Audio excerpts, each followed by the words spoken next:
Bismillahirrahmanirrahim. Assalamualaikum warahmatullahi wabarakatuh. Alhamdulilladzi arsala rasulahu bil huda wa dinil haq liyudhhirahu 'ala dini kulli walau karihal musyrikun. Asyhadu an la ilaha illallah wahdahu la syarikalah, asyhadu anna Muhammadan abduhu wa rasuluh alladzi la nabiyya ba'da amma ba'du.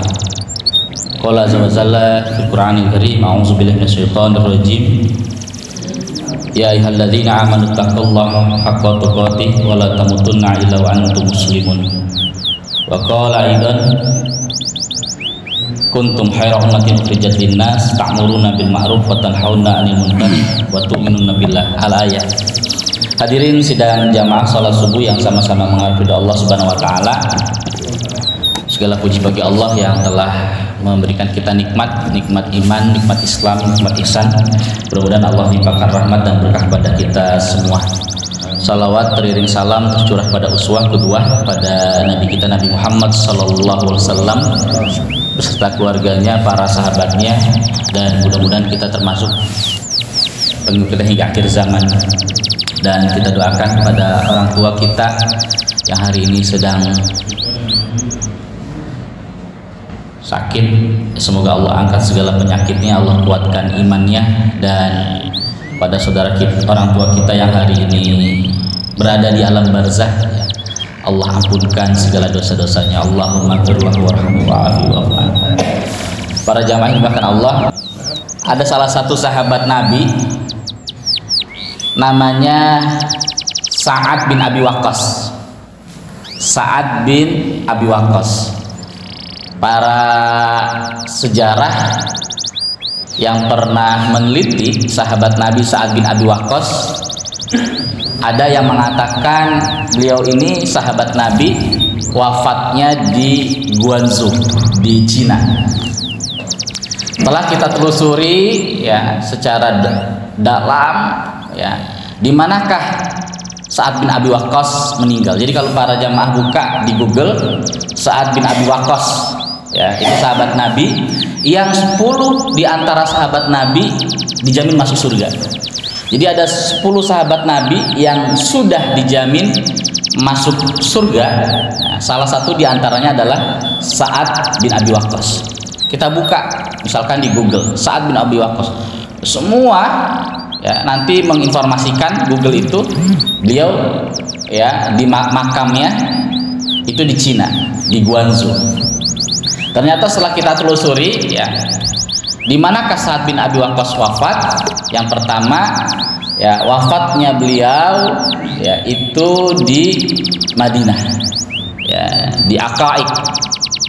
Ya, jadi beliau wafat di Aqa'iq di Madinah usia 86 tahun. Ya, dan para jamaah dimuliakan Allah, di usia 86 tahun, ya, Sa'ad bin Abi Waqqas ini punya istri 12 istri. Ya, 12 istri itu ya ada istrinya yang meninggal, dia nikah lagi, ada istri yang meninggal, dia nikah lagi. Dari 12 istri, Pak, ya, dari 12 istri, Sa'ad bin Abi Waqqas punya anak 38. Kalau 38 cucu Pak Haji, ya, ini anak. Ya, 19 putra Pak Haji, dan yang kedua 19 putri. Karena anaknya banyak sekali, ya, anaknya begitu banyak sampai usianya 86, ya, dan anak-anak itu masih kecil, ya, masih kecil. Maka kemudian Sa'ad bin Abi Waqqas ya berdoa dan meminta kepada Allah cuma satu, Pak. Ya. Dan ini jadi pelajaran buat kita. Apa doanya Sa'ad bin Abi Waqqas? Ya Allah, ya, panjangkanlah umurku. Ya Allah, panjangkanlah umurku, yang aku ingin ya kelak umurku panjang, aku baru bisa melihat anakku bisa dewasa dan mandiri. Karena anak-anaknya masih kecil, dia nggak tega, ya Allah kalau Engkau wafatkan aku dalam usia yang panjang, usia yang pendek, lalu anak-anakku masih kecil, ya, udah kecil, ya, anaknya pada belum mandiri dan banyak lagi. Kemudian Rasulullah SAW itu mendoakan Sa'ad bin Abi Waqqas. Ya, bahkan dalam sebuah hadis Rasulullah SAW, Sa'ad bin Abi Waqqas dia berdoa kepada Allah dan dia meminta kepadaku agar aku mendoakan umurnya yang panjang. Dan aku mendoakan Sa'ad bin Abi Waqqas umurnya panjang agar ketika dia berumur panjang dia bisa melihat anaknya sudah dewasa dan mandiri, dan Allah mengabulkannya. Ya, usia 86 tahun. Ya. Dan Allah kabulkan usianya 86 tahun, Pak. Jadi di antara para sahabat Nabi yang sudah banyak yang sepuh, ya, Sa'ad bin Abi Waqqas ini usianya lama. Ya. Para jamaah yang dimuliakan Allah, ya, terus Sa'ad bin Abi Waqqas ini berdoa kepada Allah, ya Allah panjangkanlah umurku, ya Allah, ya Allah, ya sehatkanlah badanku, ya Allah, agar kelak aku bisa mendidik anakku. Ya. Nah, para jamaah yang dimuliakan Allah, apa yang kita bisa ambil dari pelajaran, ya, doanya Sa'ad bin Abi Waqqas? Yang pertama, ya, kita boleh, ya, meminta kepada Allah umur yang panjang. Ya, umur yang panjang itu dalam artian bukan kemudian ingin lama-lama di dunia kemudian kita takut mati, bukan, Pak.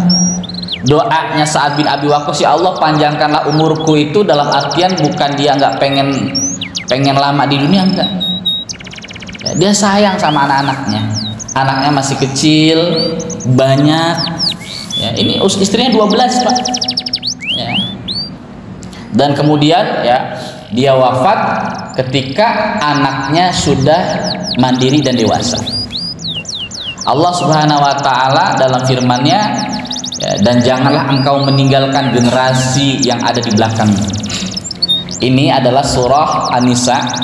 Ayat ini, ya, yang pertama bicara tentang waris. Dan janganlah engkau meninggalkan generasi yang lemah di belakang. Para jamaah yang dimuliakan Allah, seseorang suami, ya, atau seorang kepala keluarga, ya, ketika seorang suami sebagai qawam, ya, dia harus mewarisi apa yang dia punya untuk generasi berikutnya. Walaupun ayat ini bicara tentang waris, tetapi mewarisi itu bukan hanya tentang waris, tapi warisan itu juga harus bicara tentang amal kebaikan. Dan kemudian, ya, ketika Sa'ad bin Abi Waqqas ini usia sampai 86 tahun dan anaknya sudah dapat mandiri dan dewasa, ya, kemudian Allah wafatkan dia. Ya, selesai Sa'ad bin Abi Waqqas. Terus yang kedua, doanya Sa'ad bin Abi Waqqas ini diijabah sama Allah. Apa doanya? Ya Allah, ya, yang menista agamaku, ya Allah, ya, hinakanlah. Ada seorang jahiliyah di zaman Rasulullah SAW, dia menista agama. Lalu kemudian orang jahiliyah ini didoakan oleh Sa'ad bin Abi Waqqas, ya Allah, hinakanlah dia di dunia. Kemudian Allah kabulkan sampai orang ini hina sampai di dunia. Para jamaah yang dimuliakan Allah Subhanahu wa taala, ya, oleh karena itu kalau ditanya kepada kita semua, manusia mana yang paling banyak ujian? Manusia mana yang paling banyak kehilangan? Manusia mana yang paling banyak diuji, sedih? Siapa? Para nabi dan rasul. Ya, suatu ketika sahabat bertanya kepada Rasulullah, ya Rasulullah, manusia mana yang paling banyak diuji? Al-anbiya summal al-anbiya, para nabi dan orang yang seperti nabi, yaitu para ulama. Rasulullah SAW, Pak, diuji dia. Yang pertama, ya, sejak kecil sudah ditinggal oleh ayahnya. Gak lama kemudian ditinggal oleh ibunya. Nggak lama kemudian diasuh oleh kakeknya, meninggal kakeknya. Nggak lama kemudian ya sekitar usia 8 tahun diasuh oleh pamannya, meninggal pamannya. Ada paman-paman yang lain seperti Abu Jahal, Abu Lahab, itu pamannya. Tapi apa yang terjadi? Begitu benci, hiduplah sebatang kara. Kemudian nikah 25 tahun, Pak. 25 tahun sampai menikah. Ya, saat itu usia istrinya berapa? 40 tahun. Ya. Ketika ya sekitar 15 tahun membangun bahtera rumah tangga dengan Khadijah binti Khuwailid, meninggal istrinya. Gak lama kemudian meninggal anak-anaknya, Pak. Nabi itu punya anak banyak, ya. Ada Qasim, ada Abdullah, ya. Tapi semua anak-anak lakinya meninggal, ya, meninggal. Hanya sisa anak yang usianya yang panjang, siapa? Fatimah Az-Zahra.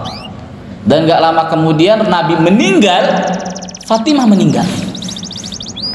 Ya, Nabi itu meninggal, gak lama kemudian Fatimah meninggal.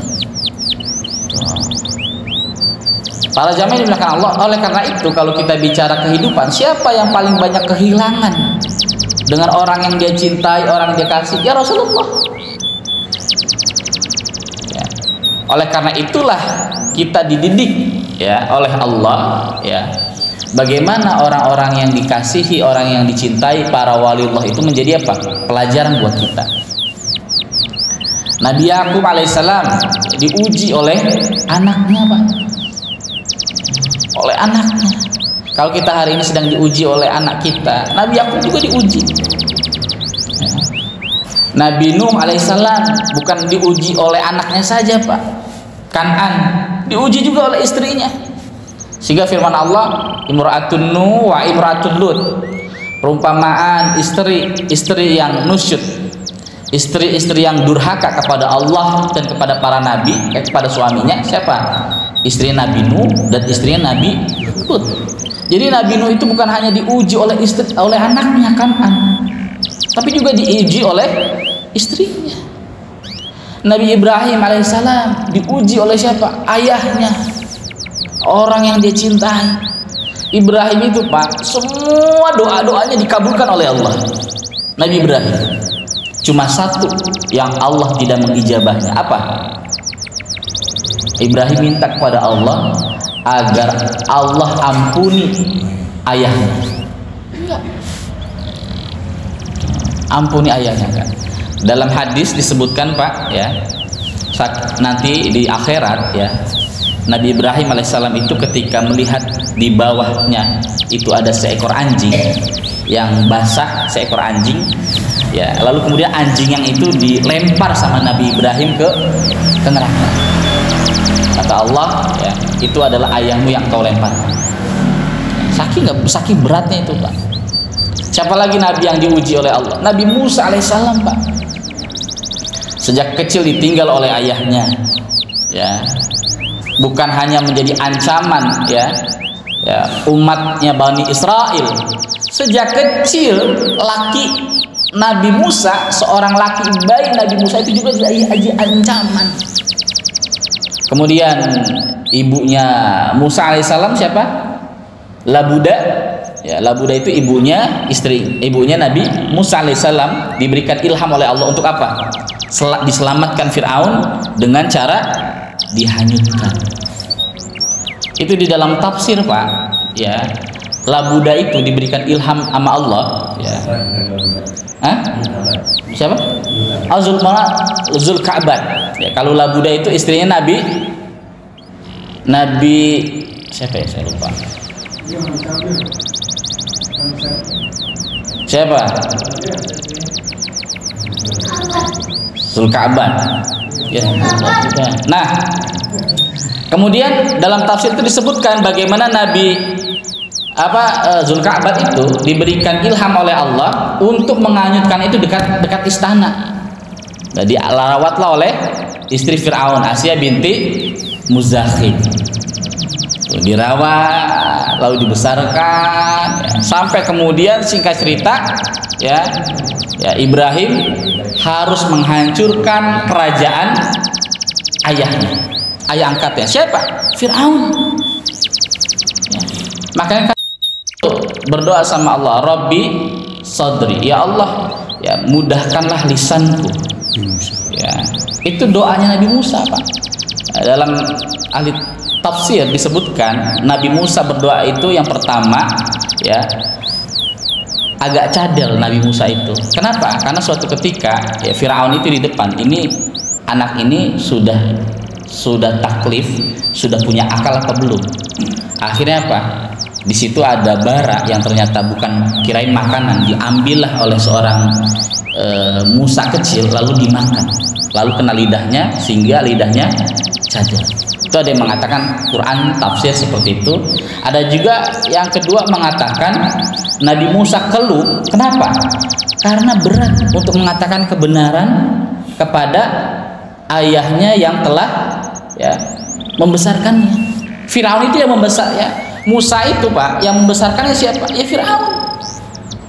Tetapi tidak dididik, tidak diasuh. Siapa yang mendidik dan mengasuhnya?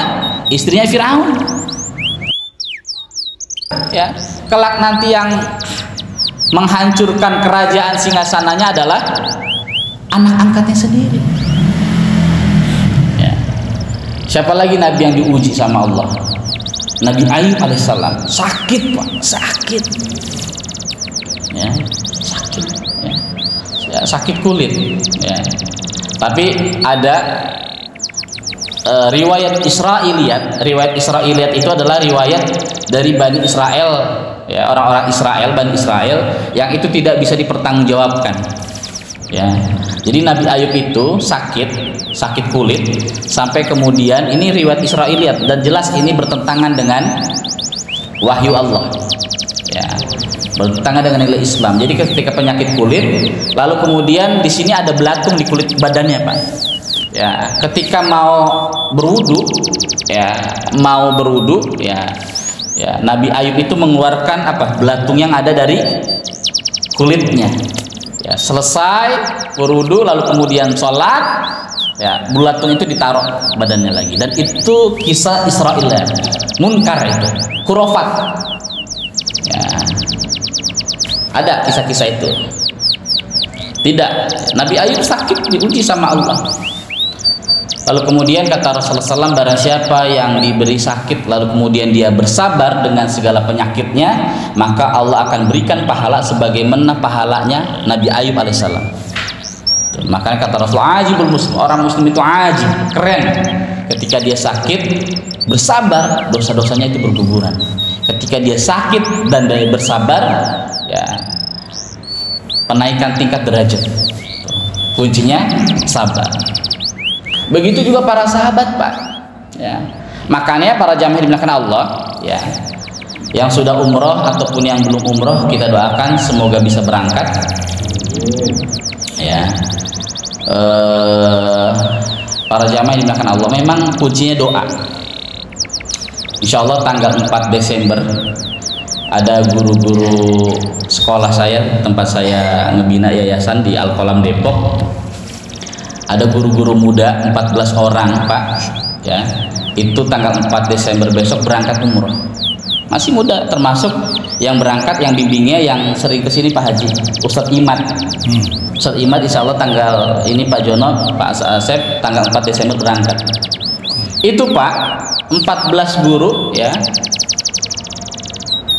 14 orang itu diberangkatkan oleh orang yang duitnya bingung mau dikemanakan. Jadi ada seorang orang tua Al-Qalam, sholatnya pernah di sini saya pernah bawa. Dia seorang pengusaha, ya, pengusaha tambang, bingung duitnya mau dikemanakan. Akhirnya apa? Dia umrohkan itu 14 orang guru-guru Al-Qalam, termasuk Ustadz Imad. Kan tadi Pak Haji Jono pernah cerita ke saya, yang namanya rezeki kalau kita sudah bertekad, sudah berazam, tidak bisa ya terhalang. Nah, para jamaah ini belakang Allah, ya itu yang memberangkatkan itu duitnya, ya bingung mau dikemanakan. Akhirnya dia umrohkan tuh 14 orang termasuk Ustaz Imad. Nah, ketika kita umroh Pak, ketika kita haji, ya inti dari umroh dan haji itu dua. Yang pertama apa? Melanjutkan warisan kenabian. Ya. Kan kalau kita sampai, ya doanya apa? Labbaik Allahumma labbaik, labbaik kala syarika lak labbaik. Ya. Aku tunaikan panggilan Engkau ya Allah, dan aku tunaikan untuk tidak menyekutukan Engkau. Itu luar biasa. Para nabi Pak diutus ke muka bumi itu tugasnya cuma satu, apa? Anibudullah wajtanibut taghut, mengajak umatnya menyuruh kepada Allah dan menjauhi taghut. Ya. Itu yang pertama. Terus yang kedua, syariat ketika kita berangkat umroh maupun haji, ya ketika kita di Mekah, apa yang kita dapatkan? Nilai-nilai syariat, nilai-nilai perjuangan. Kisah Nabiullah Ibrahim menegakkan tauhid. Bukan hanya menegakkan tauhid aja, Ibrahim yakin. Ya. Kan Ibrahim itu bersama istri dan anaknya hijrah dari Palestina ke Bakkah. Ya, yang kelak namanya jadi Mekah. Bakkah itu artinya daerah yang tandus, kering, kerontang, tidak ada air, tidak ada kehidupan. Ibrahim yakin tempat di mana dia tinggal, ya, yakin Allah nggak akan pernah melantarkannya, Pak. Bakkah itu tandus, kering, kerontang. Ibrahim yakin Allah nggak akan pernah melantarkannya. Firman Allah, "Walau anna ahlal qura amanu wattaqau la fatahna alaihim barakatus samaa'i wal ardh." Dan walau anna ahlal qura, dan jikalau sekiranya penduduk negeri aman, beriman, wattaqau, dan bertakwa kepada Allah, la fatahna alaihim barakatus samaa'i wal ardh, maka Allah akan turunkan langit, keberkahan langit dan keberkahan yang ada di juga bumi. Apa yang terjadi Pak? Keluar air Zam-Zam. Ya, beriman dan bertakwa kepada Allah. Sampai sekarang air Zam-Zamnya nggak pernah habis, Bu. Ya.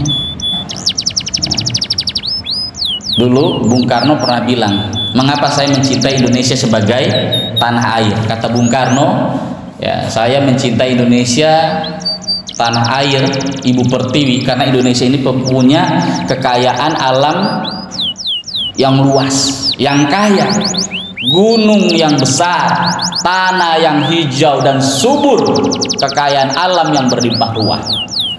Lalu ya konsep cinta tanah air Bung Karno dikritik oleh Haji Agus Salim. Ya, ini ulama besar ini Pak, orang hebat Agus Salim. Ya.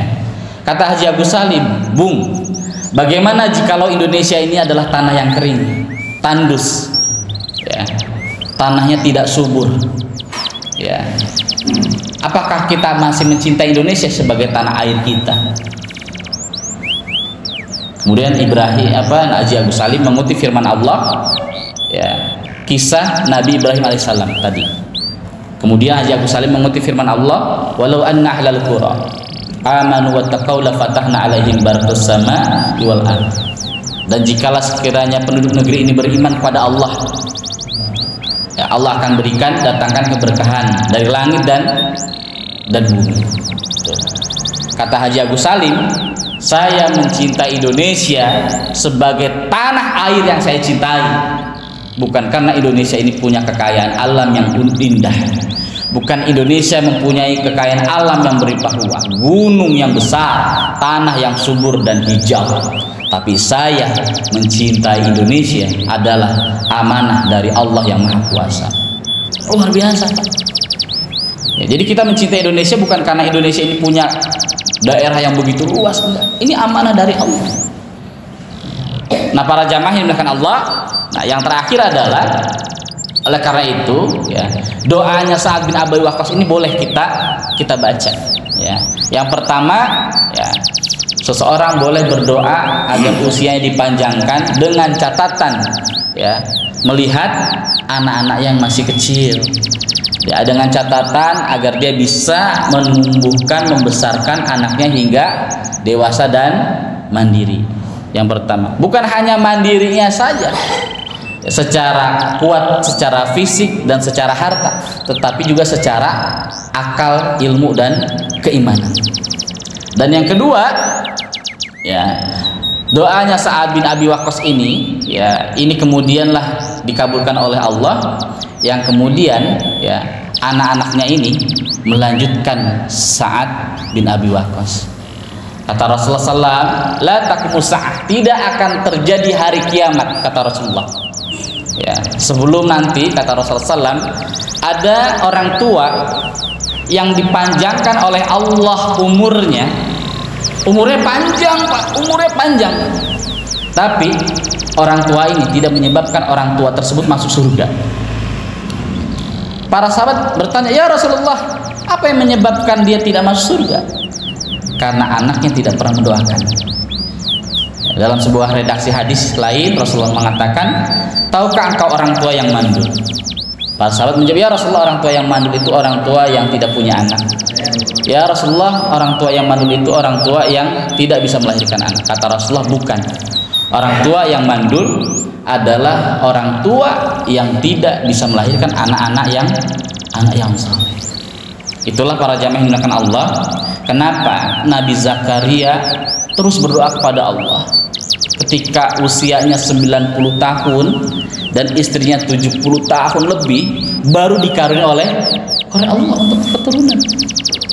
Dia biar ada generasi. Dan luar biasa, ketika lahirlah generasi dan Allah kabulkan, siapa? Allah yang langsung memberikan nama kepada anaknya ya, Nabi Zakaria. Siapa anaknya? Yahya. Yahya itu artinya apa Pak Bu? Yang menghidupkan, yang menggerakkan ya. Di Palestina ada dua tokoh. Yang pertama Yahya Ayyas, yang kedua yang kemarin Yahya Sinwar ya, Yahya itu. Nah, para jamaah yang dimuliakan Allah, jadi kita boleh berdoa kepada Allah, ya Allah panjangkanlah umurku agar apa? Agar aku bisa ya melihat anakku ini dapat mandiri ya, dewasa.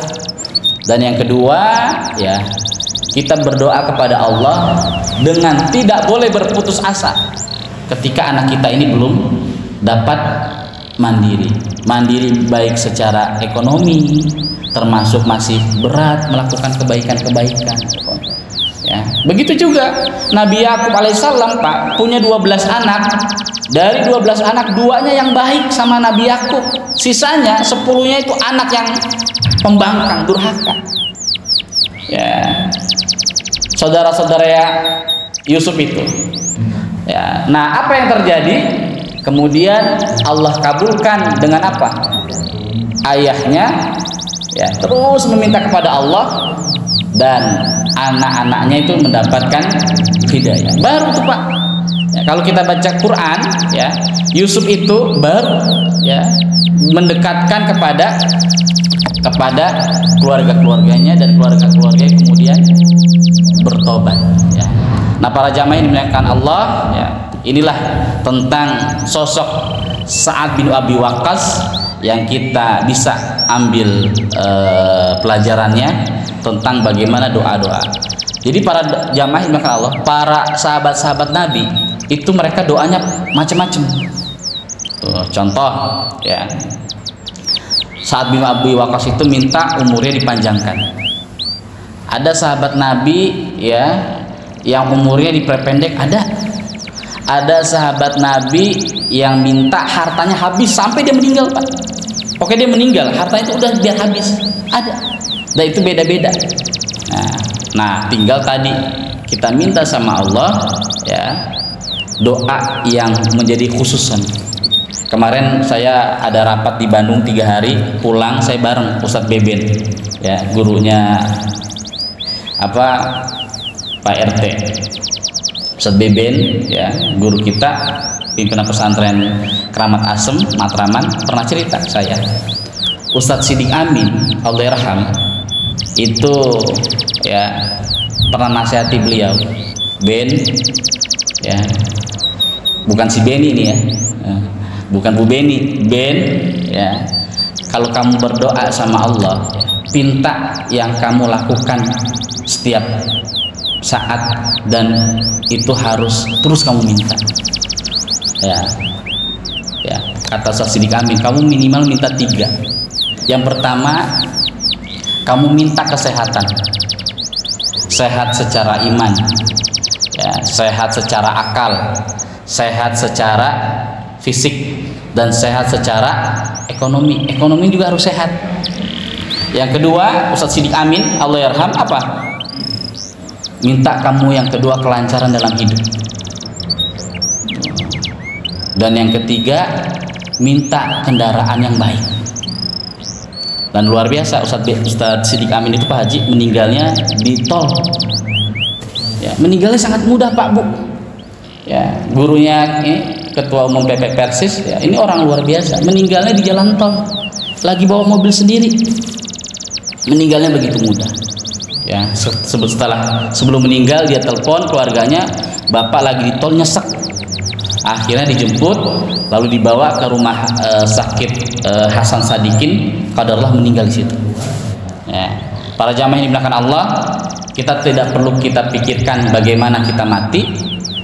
Kita tidak perlu pikirkan bagaimana kapan kita mati, tapi yang kita pikirkan bagaimana kita mati. Dan Ustadz Siddiq Amin meninggal itu setelah ngisi pengajian. Nah, ada Pak guru saya meninggal saat mau ngisi pengajian. Nah, oleh karena itu para jamaah yang dimuliakan Allah, ya, nasihat Ustadz Siddiq Amin, kamu minta kesehatan, kelancaran, dan kendaraan, karena itulah yang nanti mengantarkan kehidupan terakhir kita. Ya, kehidupan terakhir kita. Kehidupan kita terakhir kita di dunia bagaimana nih? Nah, itu doa. Demikian para jamaah yang dimuliakan Allah Subhanahu wa taala tentang Sa'ad bin Abi Waqqas.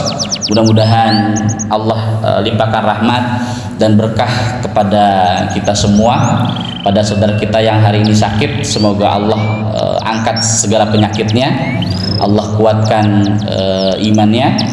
Saya izin harus ke tamrin hari ini jam 6:30 Pak Haji, ada silaturahmi akbar, ya, alumni dan keluarga Persis, insya Allah dihadiri oleh 4.000 ya anggota dan simpatisan Persis, dihadiri oleh ketua umum dan seluruh para pejabat ya di gedung BPH Tamrin. Kebetulan saya panitianya sampai jam 2 ya, dari jam 7 sampai jam 2. Mudah-mudahan Allah kuatkan iman kita, teguhkan, dan Allah wafatkan kita kelak dalam keadaan husnul khatimah. Wa nasrullah fatun qarib. Billahi taufiq wal hidayah. Assalamualaikum warahmatullahi wabarakatuh.